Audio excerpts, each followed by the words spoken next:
Alam mo ba, halos mamatay si Samson matapos ang kanyang pinakadakilang tagumpay. Sa mga Hukom 15, ginawa ni Samson ang isang bagay na di ka panipaniwala.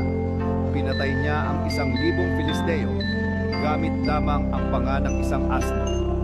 Isang himalang tagumpay na ipinagkaloob sa kanya ng Espiritu ng Diyos. Ngunit ilang sandali lang matapos ang laban, nawala ang kanyang lakas, bumagsak ang kanyang katawan, at dinapuan siya ng matinding uhaw.